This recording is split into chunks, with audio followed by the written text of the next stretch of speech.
We return to SG-1, and O'Neill is trying to make final arrangements with the Tok'ra about signing a peace treaty. You see, they're having a little trouble understanding the president can't just put off another meeting in order to make this alliance with interstellar beings. And to be fair, it is only Congress. Since when does the president listen to them anyway? When the Grand Poobah shows up, Graham, one of the human delegation, suddenly reveals he has a strange thing on his fingers. I mean, like, gripped with his fingers, not like a booger or something. Then he shows what it can do. Hey, you're really harshing our peace talks, man.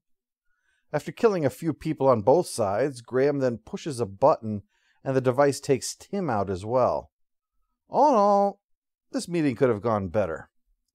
After the titles, we hear the High Counselor will recover. And more news. Major Graham was a Zatark. Hey now, to use that word in this day and age?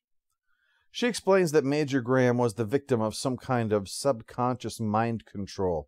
He only became aware of what he was doing when he saw his assigned target, and then his programming took over. O'Neill is outraged the more he hears that no one thought it important to mention this potential Manchurian candidate shit. It's a bit complicated, though. On the one hand, 3 Tok'ra behaved irrationally and then killed themselves. On the other hand, leaping to mind-controlled assassins, that's pretty big.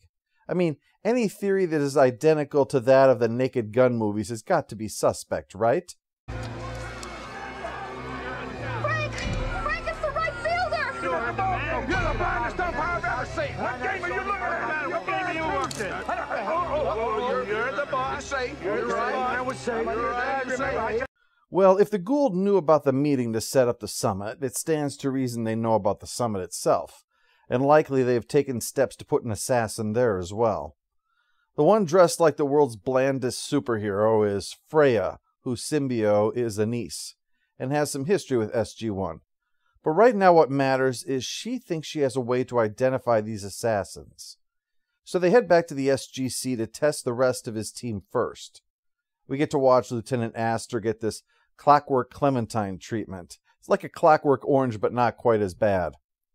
Martooth explains that Anise's theory is that the Gould cover up their mind control with false memories.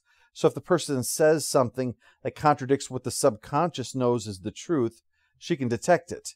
It's a very sophisticated device that determines whether you're lying based upon the degree to which your pants are on fire. She explains about the mission where they think Graham was compromised, and it's a real mess, leading to a confrontation with a Jaffa, whom she says she blew away. Except no, the system says she's lying. So Anise wants to try curing her. General, need I remind you what happened the last time we trusted this woman? Season 4 of SG-1 began airing in 2000, by which time 7 of 9 was seen as a ratings bonanza for Voyager. The decision was made somewhere in the pipeline that they needed one of their own.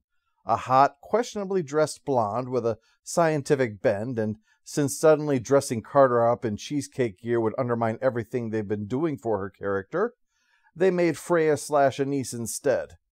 In fact, the actress who plays her had actually auditioned for the role of 7 of 9. So if you're wondering why this new expert is dressed in this "here are my boobs and I've bared all my tickle spots naughty boys" look, that's why. This is her 3rd appearance, and when it was noted that the ratings were not helped, she didn't have a 4th appearance. A pity in a way, since there was a deficiency in female recurring characters, but I can't help but wonder if O'Neill's resentment of her was a reflection of the writer's own feelings towards the character, like JMS on Babylon 5 when they made him put in a hotshot pilot. If you're wondering the tentative connection between Monday's Atlantis review and today's, both put me in a similar mind, that they put characters on paths like this or with 4 and Dr. Weir, and while there is promise in the conception, carrying the novel idea of the character's new path through a satisfying journey is a struggle, and then they either just vanish like Ford or receive a less than satisfactory climax like Dr. Weir. Anise just fades away, suggesting no one even had an inkling of where to take her, never mind how to make that fun. And to be clear, if someone writes a story because they feel they have to, the story is probably not going to be satisfying, so that's not an attack. And there were a number of plans that did wind up going somewhere and having great journeys and satisfying resolutions. In Stargate, some characters make it and some don't. And speaking of which,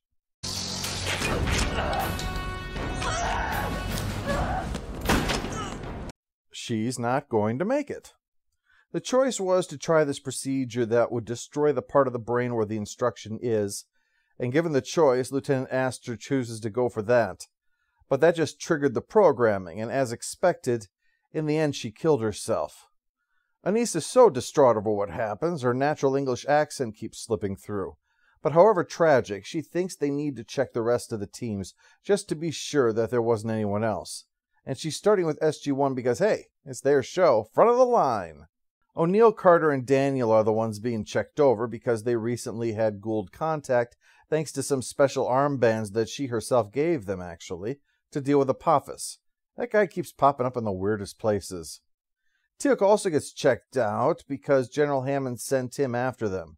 Give him the experience of kid picked last for kickball. Things went fine for Daniel, but O'Neill went back for Carter when the armbands failed and she was stuck on the wrong side of a force field. But luckily, just when the Jaffa appeared, the C4 went off, took down the shield, and they made their escape.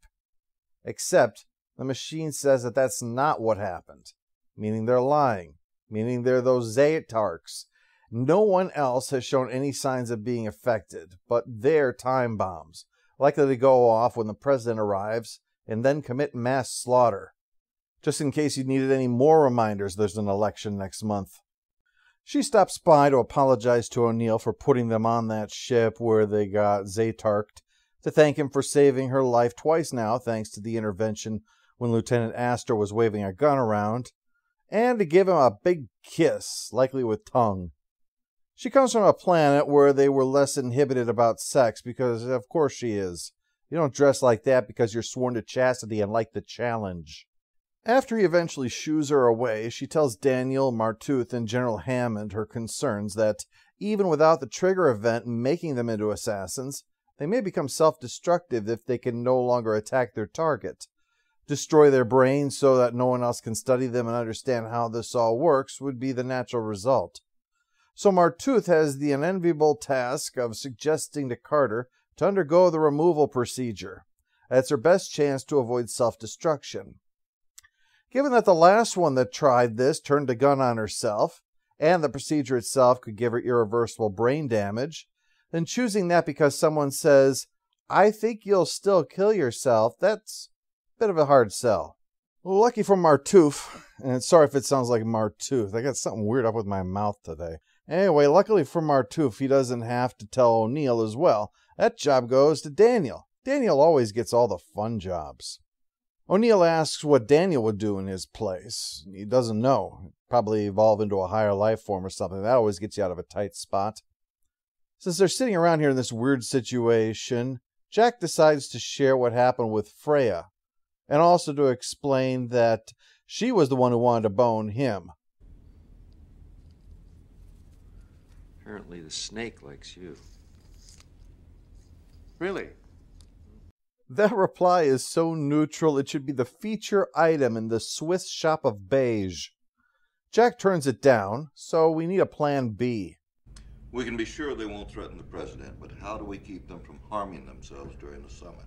We plan to sedate them and put them in restraints. The same thing happens at the Cheyenne Mountain Daycare. As they get ready to put O'Neill under, he decides to try the procedure instead. Either it'll work and he'll be fine, or it won't, and they can autopsy his brain and probably use that information to save Carter. It's not exactly win-win, but under the circumstances, at least the downside might do some good. But as they're strapping Carter down and getting ready to drug her, she realizes the fatal flaw in Anise's reasoning. It fails to calculate that human beings are capable of lying to themselves under normal circumstances. In this case, it was the realization that she and O'Neill had omitted the part where they kept trying to fight to free her beyond all reason, because he just couldn't leave her behind, because they care for each other. Since they can never act on that, they deny it even to themselves a lot of the time, so that experience was just kept out of it.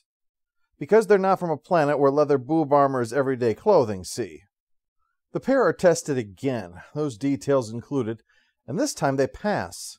And the High Counselor and everyone back on their planet got tested. Well, obviously not the entire population, just those coming to the summit. It'd be crowded otherwise.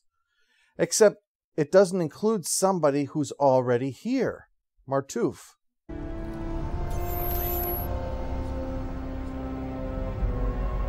Oh yeah, this is about to become the OK Corral. Or more likely, the aw shit corral. Daniel tries to bring Martouf out, but just as the president arrives, Martouf starts firing.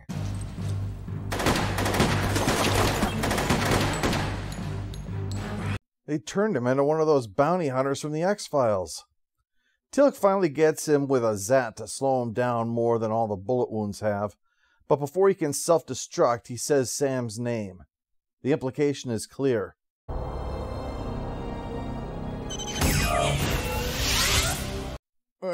I meant take this away before I blow up. Turns out, knowing the president was the likely target, they sent a stand-in as the president to trigger it, just in case. The real president is still on Air Force One, while the High Counselor is there in the flesh, probably feeling like a chump. But since Martouf has been dealt with and taken intact, they can try to figure out how to ensure this never happens again. And don't worry, it won't. It's not going to come up any more than Anise is. Divide and Conquer gets a stamp of slightly important since it's the exit of Martouf from the show, but that's about all.